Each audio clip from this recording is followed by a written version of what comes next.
let's take a macro view of things. I think this is a good opportunity for that.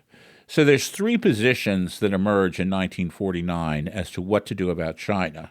And this is while the Civil War is still going on. Civil War is still going on. Before the PRC is declared, in October, and before there's a nuclear... Before the Nationalists go to Taipei. Taiwan, okay. Things are making their way to Taipei. They're still fighting on the mainland. Yes, they're still fighting on the mainland. Yeah. Things like gold and antiquities and some military equipment are making their way to Taiwan because some people can see which way the wind is blowing. But again, they're still fighting. Welcome to the United States of Amnesia. We are the podcast that reminds us of what we have forgotten. It is often said that history repeats itself. Mark Twain allegedly said that history doesn't repeat itself, but it rhymes. But over time, many topics have become clouded by biases and oversimplifications, or have become mythologized and now are misunderstood.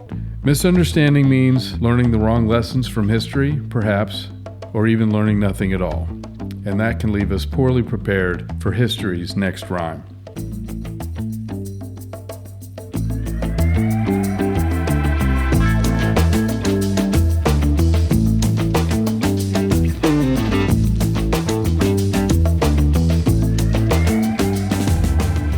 In this episode, we engage in a wide-ranging discussion of American policy disputes and debates over what to do about China after World War II. Marshall lays out three options that U.S. policymakers debated between 1945 and 1950. One, should the United States follow the advice of the, quote, China hands by turning its back on the corrupt nationalist government of the Republic of China under Chiang Kai-shek and instead recognize the communist government of the People's Republic of China as China's legitimate government. Two, should America take the view of policy realists that China had little strategic value to the United States and was a socio-political mess not worth being involved in? Or three, should America do what the, quote, China lobby, i.e. the supporters of Chiang Kai-shek, wanted and go all in with continued support to Chiang? When Communist Chinese volunteers intervene in the Korean War in 1950, the American idea that communism is monolithic solidifies, leading to consequences in the United States that, ironically, give events in China far more influence over the United States than America ever had in China.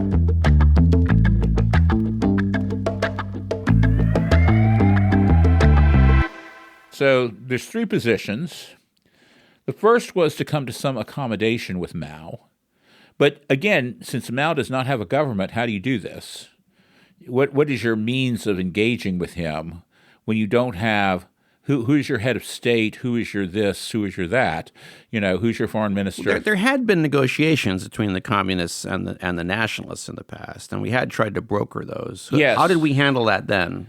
Well, we would, because there was no PRC government yet. There's no PRC government. How did we handle it? PRC was allowed to send representatives to those talks. Well, there was no PRC yet, but the Chinese Communist Party, Chinese Communist, Communist Forces Party, were allowed to. Yes, they provided, and it was Zhou Enlai, who's later foreign minister, who is involved in that.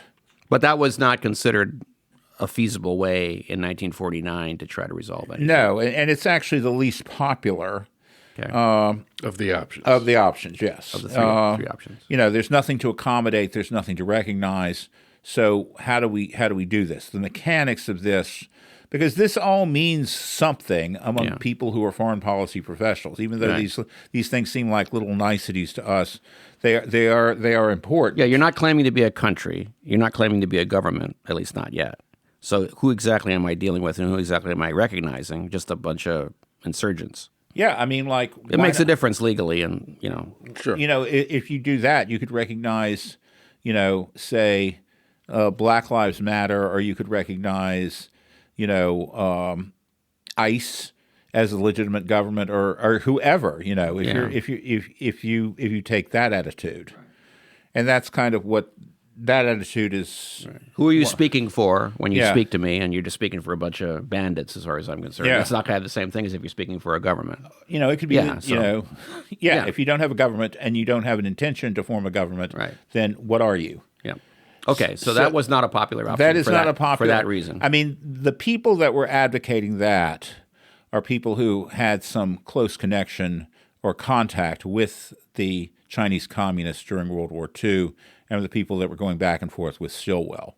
These are people who are still employed by the U.S. government in the State Department and elsewhere, and these are the China hands who we'll get into a little bit more next time. These are the folks who I had mentioned in an earlier episode. They had been going back and forth and coming to Stilwell and telling him that the Chinese communists were democratically inclined agrarian reformers. Yes. These are those folks. Yes. And they favored this approach. And I mean, they had basically been fed a line of propaganda, which they believed, just as the people who were proponents of Chiang had been fed a line of propaganda, which they chose to believe. There was no factual basis for that Chiang was some great statesman or that the Chinese communists were a benign and even helpful force that for good in the world that only wanted agricultural reform. So totally, the positions for both are totally like they're emotion based. Yeah, they're emotion based, and you're making me think too. Like when I was researching Stilwell for those segments we did on Stilwell, at one point they were discussing one of the Chinese communist senior leaders or generals or whatever, and they were talking to him about this senior communist leader, and Stilwell said, "Oh, like most Reds, he's a good egg." Yeah, like most Reds, the communists are the good people. Yeah.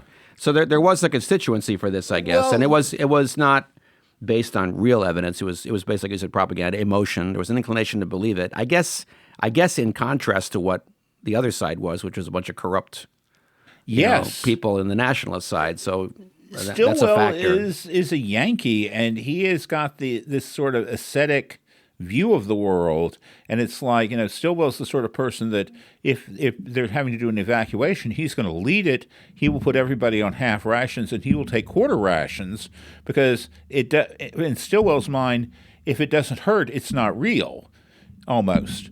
And so when he's seeing similarly inclined people who are willing to live in caves under very primitive conditions as compared to people who are, using gold-plated toilets, he's going to go with the ones who are living in caves. Stilwell had a reputation in the U.S. Army for being able to get a lot done with very limited means.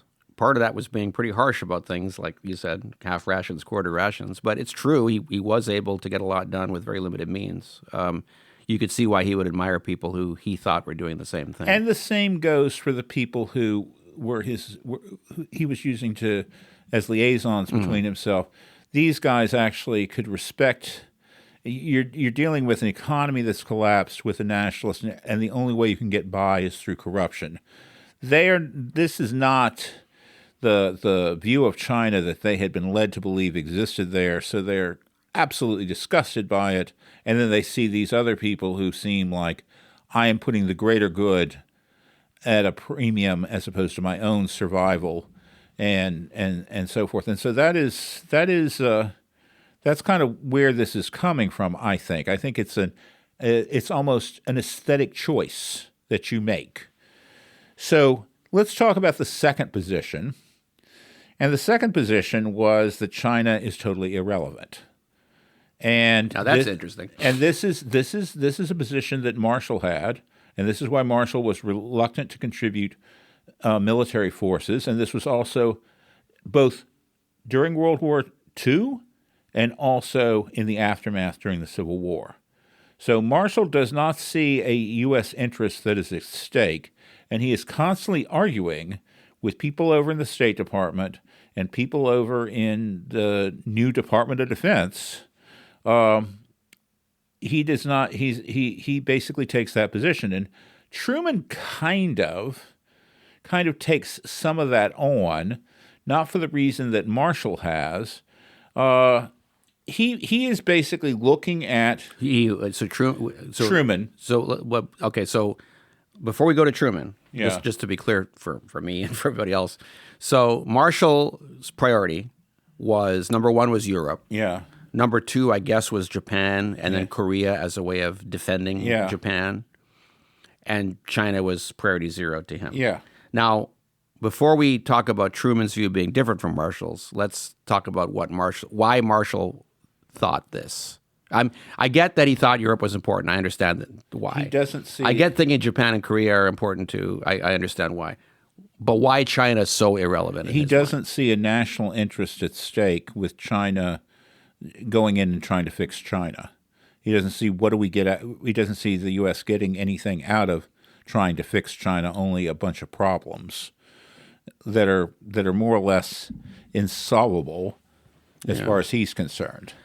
You know, if I can just offer a story real quick here. I remember when I was in college, and this is back at the height of the Cold War, back in the late 70s, I had a professor talking to us about, I think it was a class on like Soviet-American relations or something, and he talked about the Berlin airlift of 1948-49, and for those who aren't familiar with that, it was the Soviets closed access to West Berlin. They wouldn't let any trains in or anything. They wouldn't let any trucks in, which violated the agreement we had with them about West Berlin. And so we mounted this giant heroic airlift, bringing food and supplies and things into West Berlin, and kept West Berlin on its feet. And the historiography of it was that weren't the Soviets stupid to think we wouldn't care about West Berlin? Why did they think that this would work, right? That they could starve West Berlin out, we wouldn't do anything about it. Why? And he said, well, what you have to understand is, we're talking about 1948, 1949 was the Berlin airlift. Well, at the time we were doing almost nothing to help China, which was starting to be overrun by the communists. From the Soviet point of view at that time, it was, well, they don't care about 400 million people in China coming over, to put it simplistically, coming over to our side, but being communist at least. They don't care about that. Why would they care about 2 million people in Berlin? Mm-hmm. And you know what? That's a good question. Yeah.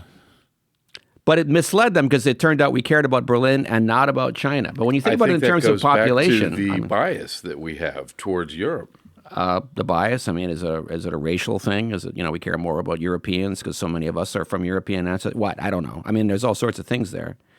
But it's interesting to look at it that way, isn't it? Yeah. That we didn't care about whatever 400 million people was in terms of a percentage of the world population, but it was a lot, probably a quarter then. Yeah. We just let it go. Well, you're getting to that. But I don't know that it's ours to lose. Point taken. But what I'm saying is the Soviet perspective on that is another interesting way of looking at it. Yeah. Just looking in terms of numbers of people. Why didn't you try harder to keep 400 million people, and why are you trying so hard to keep 2 million? See, these are the kinds of things that never were even brought up to me in school. That paradox was never. Yeah. But I would again argue we do not have as much leverage over events in China as some people seem to think that we do. Well, point taken. It's like, let me get through Truman, and then we'll talk about the third group. So how did Truman differ from Marshall, then? That's where you were going. Truman is kind of envisioning that things are going to set themselves right somehow or the other. That basically the communists will come in, they'll fail, and then they'll get kicked out. There'll be a different kind of government. It won't be as corrupt as the Nationalist. It won't be communist. It'll be something better, and it'll be a good government. Now, I'm just going to say this.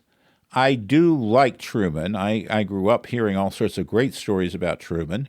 But this is a totally unrealistic way to assess an outcome here. And I would also argue that this is something that we see us doing in various other places around the world, not just China, but think about Vietnam, think about the Middle East, think about Iraq. We are going to assume a positive outcome when we go into some of these places, and and even a democratic outcome, which is kind of what Truman. And again, we're dealing with, and we cannot stress this too much, a country with 90% illiteracy. And you can't have a democracy without that. So, this begs the question. Without literacy, you cannot have a democracy. Which all begs the question: Why was Truman so sure, if that's the right word, that the communists would fail? He viewed it as a system that did habitually fail. He did not view it as a system that. The Soviets just beat the Germans. Yeah, that was a pretty tough fight, and they won. Yeah, but it's still... The Soviets were our big challengers on Earth. Communists were doing pretty well in 1948, 49, 50, if you want to look at it that way. So why do you think that's going to fail there? Well, he felt it was a system that was incapable of lasting. And if you think about it, Truman is right about this, because eventually communism does fail. Communism fails in the Soviet Union. Took another 40 years, but Truman had been dead for something like 20 years when communism failed. China remains a communist government, but it remains that by actually reforming itself and to adopt a lot of capitalist ways of doing things. Right? It's kind of this weird kludge of capitalism and communism now. It's more capitalist than communist. Yes. It's more of a dictatorship than it is. The Communist Party is the autocratic system that kind of perpetuates things in China these days. So I get the idea that communism is doomed to fail. It's destined to fail. Okay, but you sure are putting a lot of your eggs in that basket in 1948 or 49. You are. I'm not just saying... assume, like you're saying, to assume a positive outcome of that nature at that point is a lot to assume. And it's not, but again, it is not just Truman that does this sort of thing. If you look at stuff that happens with Vietnam, there is always going to be a positive. We're entering we see light at the end of the tunnel, et cetera, that things are going to right themselves and we're going to be able to walk away. And South Vietnam is going to remain a democratic government. And that didn't happen. This is... Okay, so now we're comparing and contrasting Marshall and Truman. So if I understand you, the difference is Marshall didn't really care about China or think we had any interest there at all.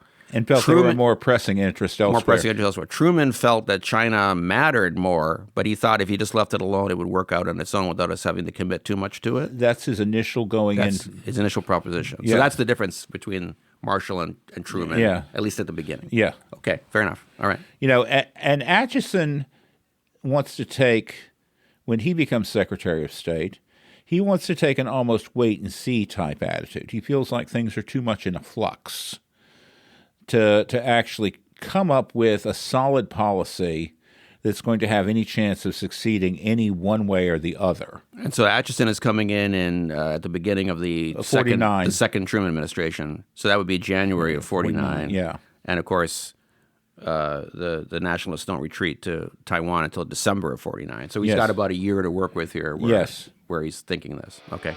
All right.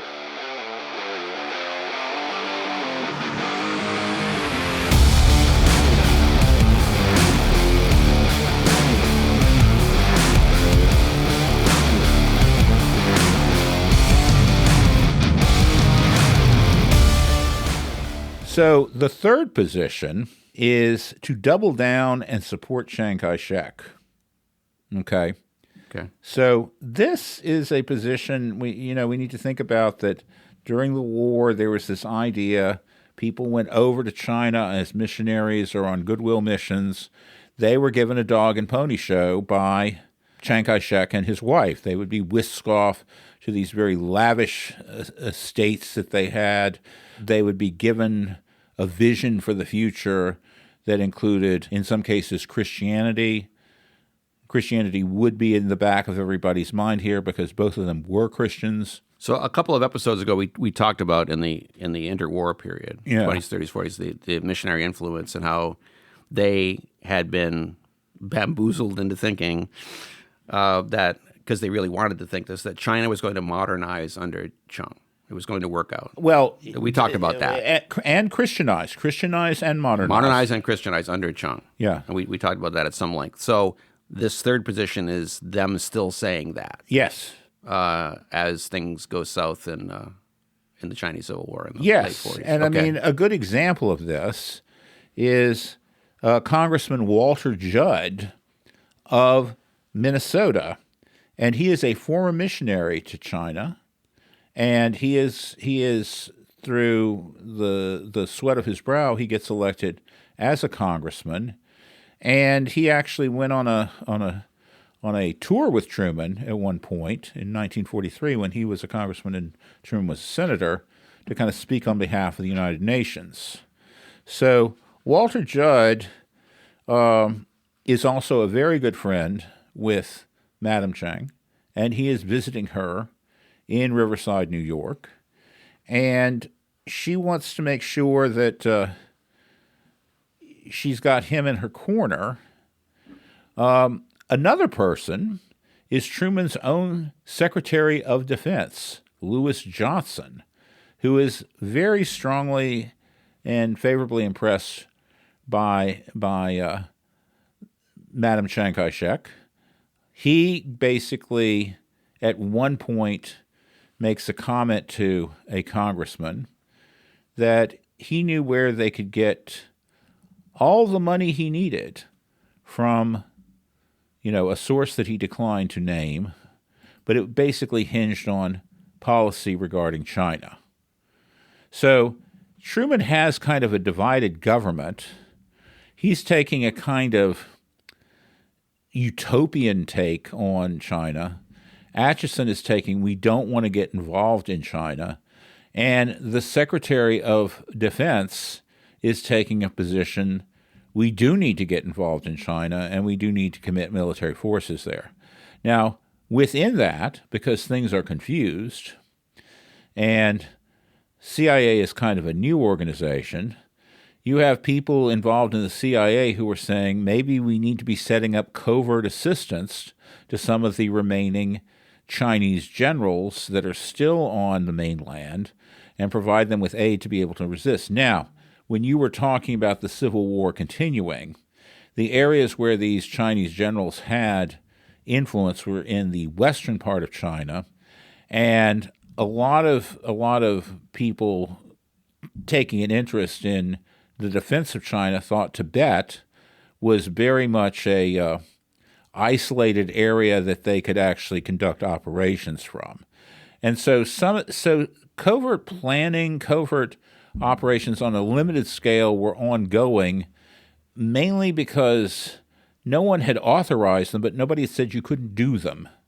So people are like using their initiative to go in and involve themselves in these types of matters here. Go ahead and do it and apologize for it later. Yeah. They figured that, and again, CIA has just been set up in 1947, and it was the successor organization to the Wartime Office of Strategic Services, or the OSS, which was a sort of centralization of intelligence for the policymaker. They're basically channeling that old OSS spirit of daring do here in their approach to China here. The thing that they're forgetting here, and I hate to keep hitting on this, is how do you support operations in the western part of China, in Central Asia? How do you supply that? How do you supply, if it's difficult for the Chinese to get to Tibet, it's difficult for you to get to Tibet because you're not in the country. So all of these plans that came up when I was researching this, they were all horribly impractical. And I'm just going to say, this is not the first time we're going to see people like the intelligence services come up with highly impractical operations, which are cute in the sense that they're complicated, but by the fact that they are complicated, that means that they're highly likely to fail. So we saw a lot of that in 1949. And when you think about what you're saying there too, and again, we talked about this in the World War II episode, how we had that large airlift project, the over the hump flights to get from India into China to support Chiang Kai-shek's government, and later Chennault's planes, and then later the B-29s bombing all that, but bombing Japan. I mean, but that was a major effort. And, airlifts have their limitations. They can do heroic things, but there's only so much you can bring in by air. Hence all that fighting in Burma over the Burma Road that we talked about too, But the Burma Road doesn't go to Tibet. I know. That's not helpful if you're going to be based in Tibet. But I mean, Stilwell... And you got the Himalayas in the way and all sorts of stuff. I mean, with Stilwell has an appreciation for logistics and for how you supply an army, some of these, or an air force for that matter. And this is not necessarily an appreciation that, say, some of these guys over... CIA was actually in a series of temporary buildings on the Mall at the time. They weren't out in McLean. For our listeners who aren't that familiar with Washington, D.C. geography, the National Mall that Marshall is referring to is the large park. It's about 3 miles long. It runs from the United States Capitol building down to the Lincoln Memorial. The Washington Monument is on the Mall. He mentions McLean, Virginia. McLean is a town, or a populated area anyway, in Northern Virginia across the river from Washington, D.C. That's right. People that are like living in these sort of temporary buildings over by the reflecting pool, they're coming up with... the reflecting pool, that's another Washington, D.C. Landmark. It's an artificial pond that lies between the Washington Monument and the Lincoln Memorial. And at the time, this area was heavily inundated with all of these buildings that had been erected since World War I and World War II, and this is where CIA was housed, and these guys were coming up with ideas. They aren't really being vetted in the way that they should be, and they have some resources that they can expend, but no one's really bought off and championing them other than, say, maybe Secretary of Defense Johnson, who's kind of like, yeah, we need to go in and get tough with the communists here. It's more like, wouldn't it be cool if we could do this? Yes, there's as opposed a lot to of serious planning to do it. Yes, people were impressed by the whole daring do of this. As Mao's forces are beginning to take territory, and Chiang is moving gold, cash, and military supplies to Taiwan, Dean Acheson decided to have the State Department put down, how did we get there from here? And they did this in the form of a China white paper, which they wrote, which was meant to kind of go in and look at what the United States had done as far as Chiang Kai-shek's government went and what the response was. And we don't hear the term white paper very often anymore, but that's a policy document, right? It's a policy document, and it's kind of meant to kind of inform policy and say, look, this is, in a manner of speaking, just given what the conclusions of the document were, was that Chiang was incompetent. All the aid that we had given them was useless. It didn't support anything. We should just we should just cut them loose. Now, this is exactly what Madame Chiang Kai-shek is most fearful of, that this is the end of the gravy train. And so she is, again, entertaining all sorts of people at her... Yes, it's her sister-in-law's house. It's her sister's house and brother-in-law's house up in upstate New York. And she's entertaining all these officials there, fearful that this is going to go away. And there was a lot of U.S. largesse that had basically been used to support her family, her immediate family, and her in-laws over the last 10 years. So her brother, TV Song, is also setting up, he's one of the richest people in the world at this point, and I don't think he got rich in the family business of printing Bibles. During World War II, he had been Chiang's representative to the U.S. government. Yes. Chiang Kai-shek's representative to the U.S. government in Washington. Yes. Played a big role in that. And he was, when I said that when I made the statement that what you have is the Song dynasty coming in, you see all of these people playing different roles within Chiang Kai-shek's government through nepotism and so forth. And I mean, they're an impressive family, but they're also corrupt as hell, and they're living off the fat of the land. What gets created is something that we can refer to, and history refers to, as the China lobby. And the China lobby is something that is financed by the Kuomintang. Now, to make sure everybody understands, the Kuomintang is the Chinese name for the Nationalist Yes. Party, the Nationalist The government. nationalist Thank government. you for that. Yeah, it's pronounced Kuomintang. You'll see it spelled like as if it's spelled Kuomintang or Yeah. Tang. That's you pronounce it Kuomintang. That's what the Kuomintang is. So when you hear that, or the KMT Yeah. is an abbreviation for it. That is a The Chinese- synonym for the Chinese Nationalist Party So and you government. have this political party that is basically taking resources, and the China Lobby has a real name, and it's basically the Million Man Committee or something like that to prevent the recognition of communist China. But they actually set themselves up to become a force to be reckoned with on U.S. policy in China from 1950 to the 70s, when one of the people who they are sponsoring, one Richard Nixon, because he was part of this, basically decides that we're going to go a different route with China here. I want to ask you one thing, though. Yeah. You mentioned the three options. Yeah. One option I did not hear that you mentioned, right? I'm not saying it was an option, but I'm saying one thing I did not hear you mention among the options was this persistent idea, among some Americans at least, that the communists were the good guys, that the communists were the agrarian reformers, right? That they were democratically inclined. Now, Well, there is recognition. so that is what That's I'm trying to number get. one. What I'm trying to get at is the first that- option is recognition of Mao. Right. Well, what I'm trying to get to there is that must have fallen by the wayside for there to be only those three options, because none of those included Well, that possibility. Was there any? I mean, maybe you couldn't have this in all the communist scare times and like that. But I'm just saying, We're was there getting any? to the communist scare times. Yeah, but was there any at this point?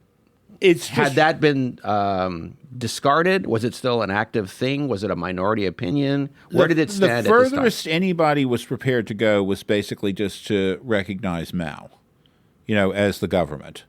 That is as far as policy was prepared to go at this point. But Now, that was not considered one of the three options. That is one of the three options. That's the first option. Was to recognize Mao was the Yeah. first option. And you couldn't do that because there's no government. Oh, okay, I'm with you now. Okay, I was confused there, right? I thought it was you couldn't recognize. Yeah, okay. Should we recognize Mao? No, we can't. There's no government. But that's not an anti-Mao statement. That's a just that there's no practical way There's of doing no it. practical mechanism to do so at this time. It doesn't preclude you from doing it. But the should we recognize Mao argument descends from the idea that these are the agrarian reformers who Yes. are democratically inclined. Now I'm with you. Okay, Now, I got it now. Okay. And in terms of like anybody who's just like pro Mao in this sense, that's really a minority position. I mean, if we're just going to say like we love Mao, that's very much a minority position that it's going to be limited to kind of the remnants of the Communist Party, which was not as influential as some people would have people believe. The United American States Communist Communist Party. Yeah. Okay. Yeah. I mean, there were people who were following this, but it's not the central part of the American Communist Party movement. I mean, that's Stalin. It's not Mao. Mao doesn't come into me. I mean, when I was Like you said earlier, the Soviet Union and Stalin himself, he was the sugar daddy of all Yeah. communists, wasn't he, at this Yeah. time? You didn't have any other option. you didn't have any other options here, and I mean that's going to change. In the Because nobody 60s. knew what Maoism was yet or was going to become or any of this. I mean, there was a profound ignorance Yeah. about the Chinese Communist Party Yeah. and its officials, and this would persist until probably the 80s. And it's better. It's not, but it's not what it should be.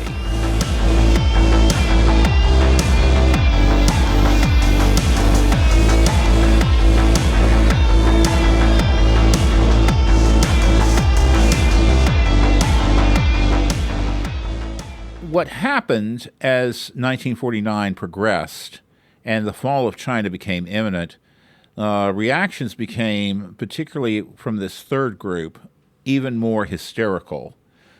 People asserted that Mao taking over China would lead to World War III. So the third group is the pro-nationalist, the pro-nationalist, pro-nationalist yes. group, right? Okay. Yes. Just to make so again, this is trying to build a fire under Yeah.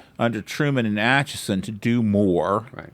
Oh my God, the nationalists are falling. You guys have to do something about it. Yes, and that and there's all these consequences, and again, as we're seeing with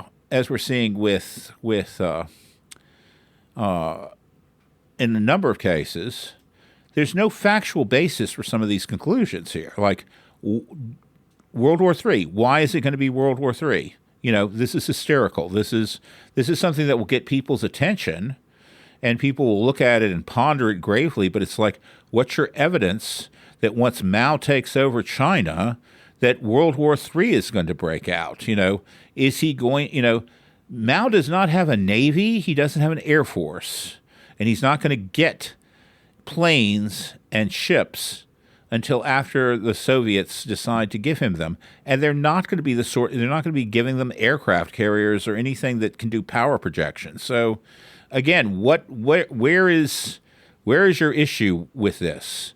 Why does World War III come up? Another thing, and this is where we see the introduction of the domino theory.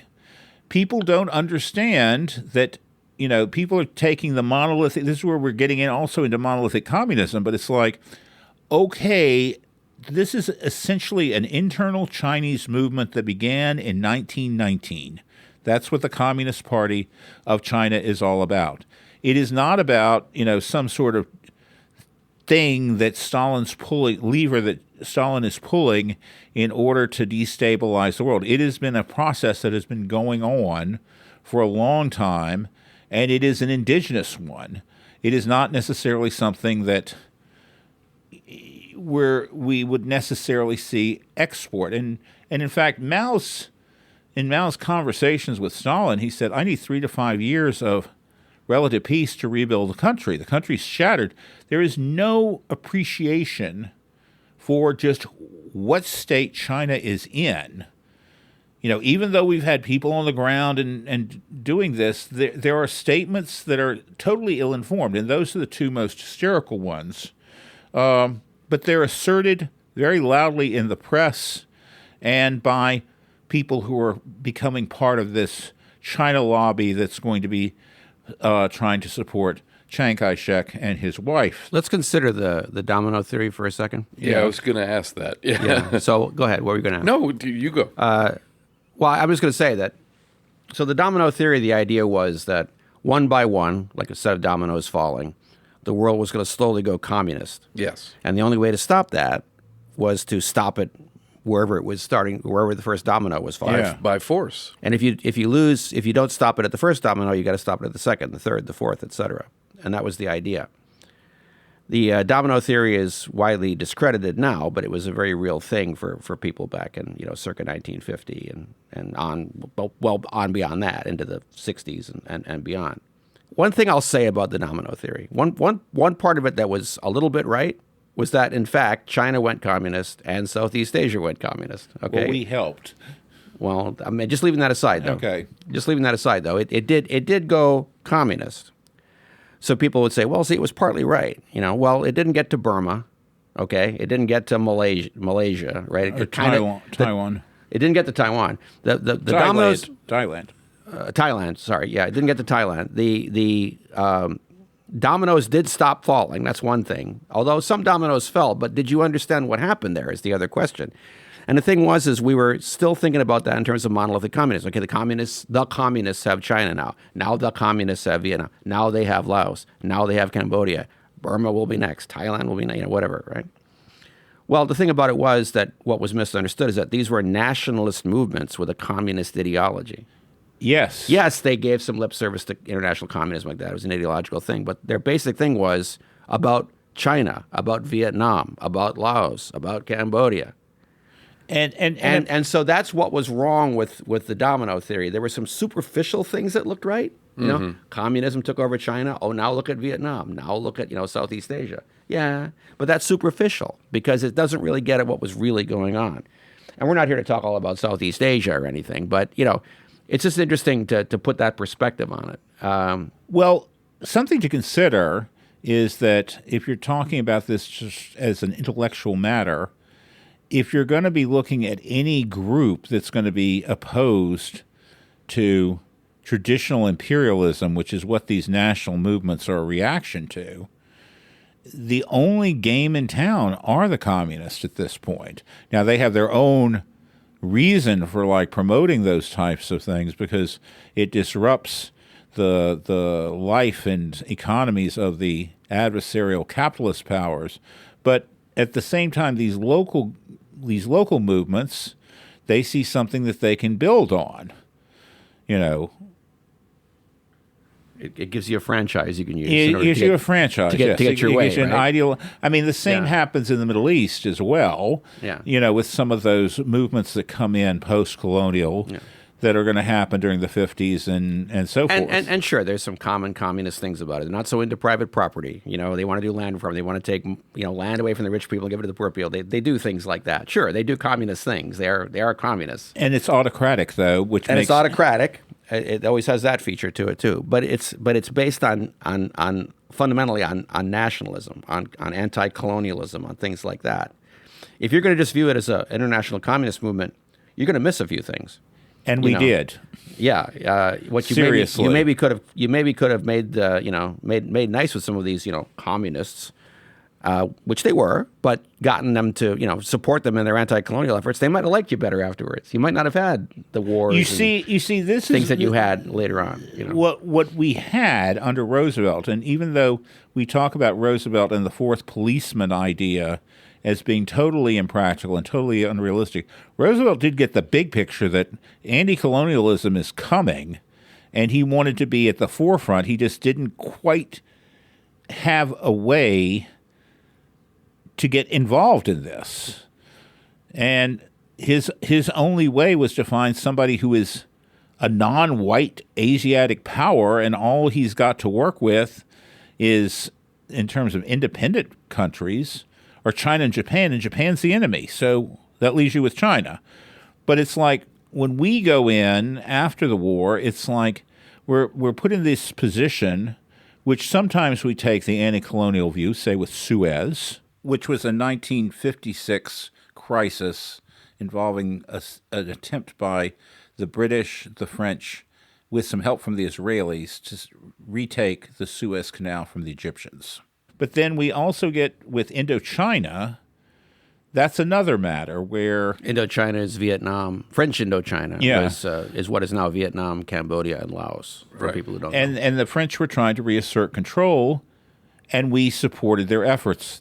Not because we wanted to support French colonialism, but because people who wanted to reestablish the French Empire were also trying to beat the communists, and we wanted to stop international communism, right? As we called it. So we had the same. So we had separate goals for what was going to happen in French Indochina, but they converged because in both cases you're fighting the communists. Yeah, and most people will not even realize when you talk about the Vietnam War that the French were there way before, for a century, and the French the French were bastards. Yeah, they were absolute bastards in Indochina, in Vietnam. They were absolute. I mean, they treated the people there really like animals. I mean, there was racism in the British Empire, but people were at least recognized as humans, an inferior form of humans in their world. But the way that the French treated the Vietnamese, it was just like something that you would, like a hamster or something that you would like tease or provoke or what have you there. These were a people that lacked humanity in the way that they ran things there. I didn't mean to derail us into a big thing about Southeast Asia because we're trying to focus on China here, but it shows you, it just shows you how these things all work together to drive the United States toward a way of approaching these things, which on sober second thought years later wasn't a very good one.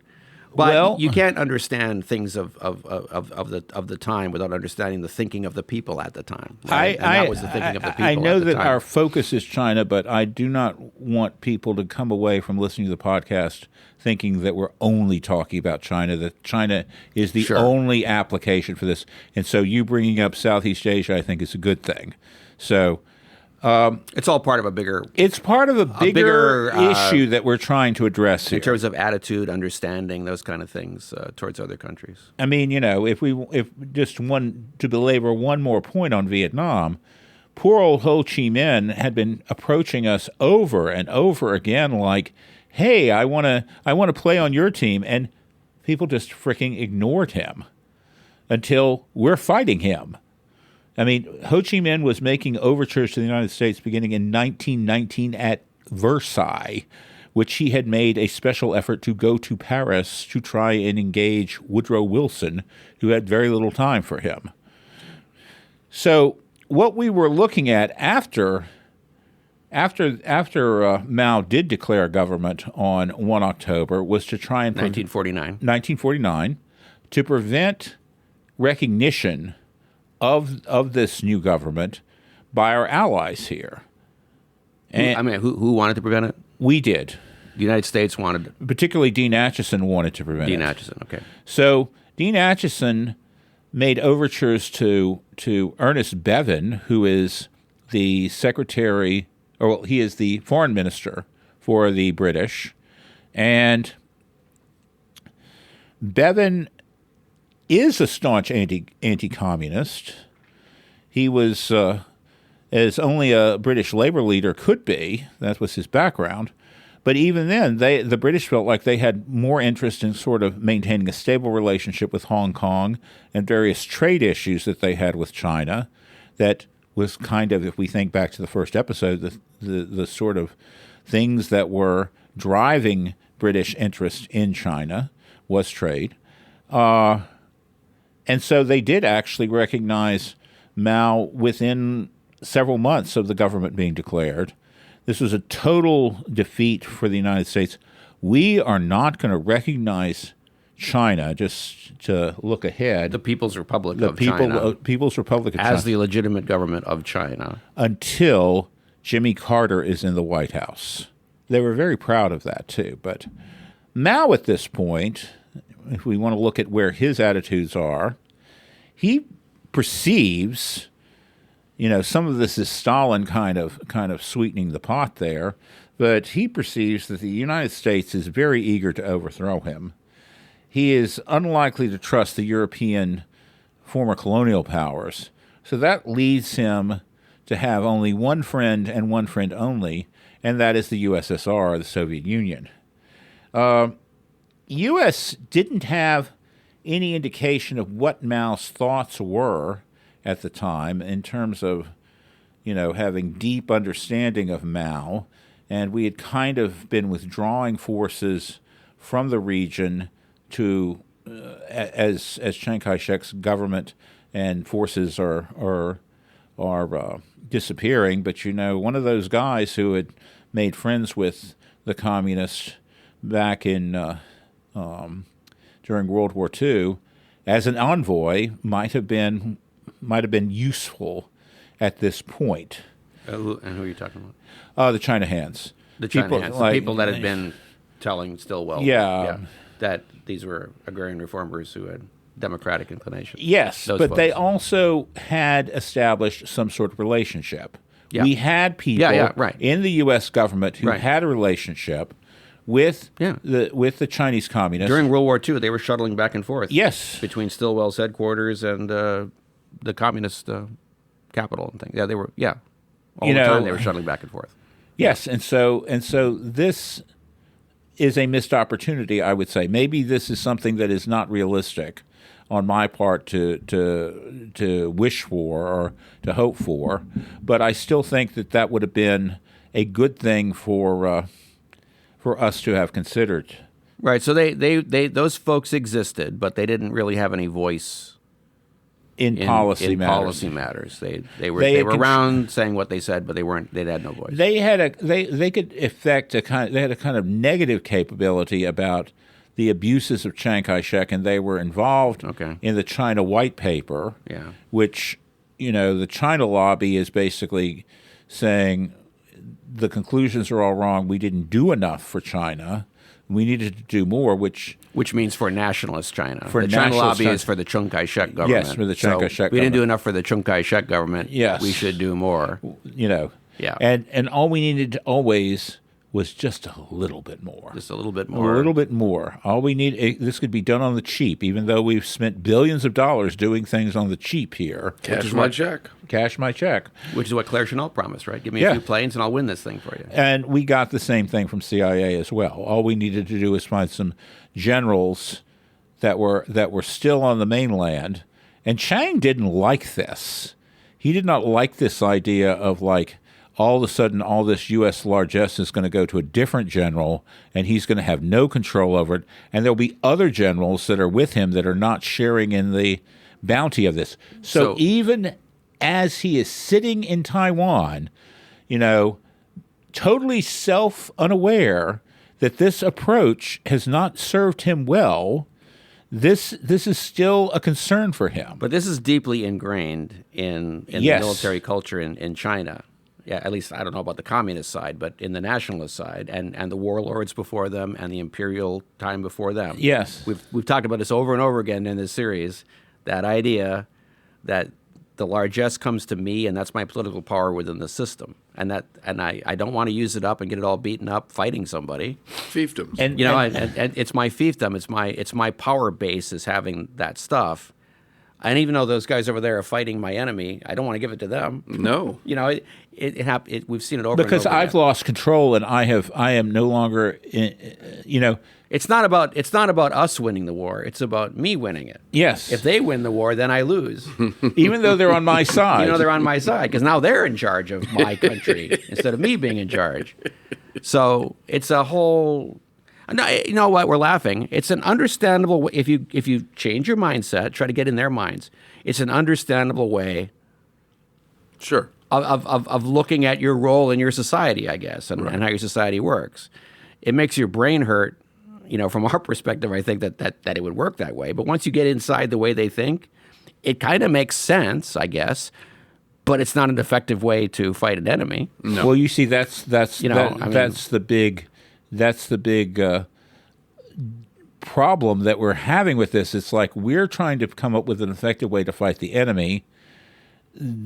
Culture that has driven relationships within China, which we do not appreciate at all, even with having people there, even with having people having experience. Well, it's deeply alien to us to look at yes. a war that way or military forces that way or how you supply a military or fund a military in that way. But it creates problems when you don't take into account, and it's not. And again, it is not just China that we're dealing with in terms of not appreciating local culture and how people relate to each other within the culture. It's not just China. If we look through the 20th and 21st century, our inability to appreciate these things, not just in Asia, but throughout the world, this creates problems for ourselves, which we go around and are surprised by constantly. We ought not be surprised. We ought to take these things into account and prioritize them in terms of developing deep and penetrating understanding of friends and adversaries.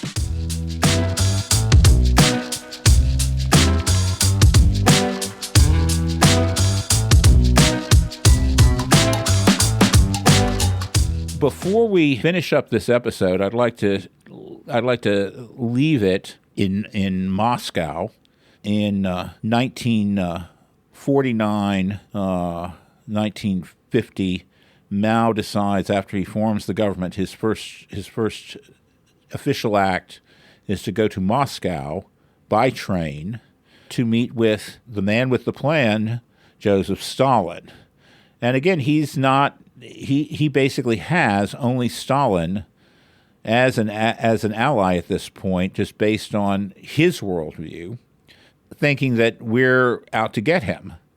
Stalin tended to view Mao as a supplicant, and this was not really Mao's Mao was one, but he didn't enjoy being treated that way. It was when Stalin had his birthday, when Mao was up there in Moscow, and Mao was kind of made to utter some lines at the birthday celebration of Bolshoi, praising Stalin as the great leader and so forth.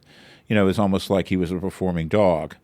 But when he wasn't brought out for ceremonial purposes, Mao was kind of treated like an afterthought, a loose end that needed tying up. So the quote that apparently the Russians knew this as well, because the place where Mao was staying was heavily bugged, and all the communications were intercepted. But Mao basically, in frustration, while he was there, said, "I did not come to Russia to eat, sleep, and shit." So he was waiting to talk to. He was constantly on tenterhooks, waiting to talk to somebody like Stalin or somebody important who he could negotiate with. So Mao was an earthy man. Yes. We earlier observed that, Ho Chi Minh was an earthy man as well. So Mao was as well. So communist leader thing, being earthy. Yes. Well, particularly if you're base supporter peasants. Yes. Yes. Yep. So Mao comes in, and I mean, this is again how little things change. Mao comes in and immediately requests $300 million in credits from Stalin. And Stalin looks at him and he says, "What are you going to use it for?" Well, Mao did have an idea that he needed planes and he needed a navy. But his answer to this was, "We'll figure it out. Just give us the money and we'll figure it out." Because Mao wanted to complete the conquest of all of China for the PRC government. He wanted to extinguish the Republic of China, the Kuomintang. He wanted to the nationalist China, and that they did not control everything at that point. There were some offshore islands, and of course there was Taiwan that was still under the Republic of China's control. So to get there, he's going to need an air force and he's going to need a navy. So you can see why he's focusing on that at this point. The nationalists were able to do some blockade actions off of Shanghai, and one of their chief victims was a U.S. merchant ship pulling into Shanghai. After this is sort of like how disruptive everything is, and there was a huge shell that was fired at this particular merchant ship, but that just showed you just who had the command of the seas in the area. It wasn't Mao. Did this upset the United States? We kind of tended to overlook it at this point. Okay, all right. It's like it's fog of war, etc. Oh, all right. Mistakes were made. Okay. So Stalin you could imagine Stalin kind of looking at this request from Mao for all this money and these resources and things. And he said, "Well, you're in a pretty good shape, that he should be fine, because the United States really doesn't want war with you," which was a change in his assessment that had been provided to Mao before. He said the Europeans are exhausted, so they're trying to rebuild. So is Japan. And I think this is an interesting statement about what Stalin intended for Mao. He says the only thing you have to worry about is North Korea. And by that meaning North Korea invading you, because they're the only ones who are on your borders who have a kind of martial spirit that wants to do something. Stalin is the person who had control of Kim. That would be Kim Il-sung, and he was actually the founder of North Korea. Kim was constantly asking permission to go and invade the South, and Stalin said, no, not yet. And then eventually he does. On June 25th, 1950, North Korea attacks South Korea. And Stalin's take with Mao was, "And now what are you going to do about this?" He was very much, Mao liked to keep people, Stalin liked to keep people kind of off-center. And so we have this invasion of Korea that happens. And I would argue that it is as much for the benefit of Stalin's relationship with Mao as it is Stalin's relationship with the United States. So this actually kind of, in terms of how it affects the United States, we have a series of three events. We have the Russians gaining their own nuclear capability. We have the fall of China, and we have the invasion of Korea. These are the events that people draw together and conclude there is something called monolithic communism out there, and this is something I think we're going to get into. But that war actually created and solidified this. This also fostered the blacklist and the Red Scare within the United States. So the irony of all this is we are going into China back in the 1800s, during the 19th century, trying to change China with our missionaries and technical capabilities and things like that. China is actually exerting more of a control over our society than we are ever able to exercise over their society, as we see what happens at the end of 1949 and by the middle of 1950. And what happens in the Korean War? The North invades the South.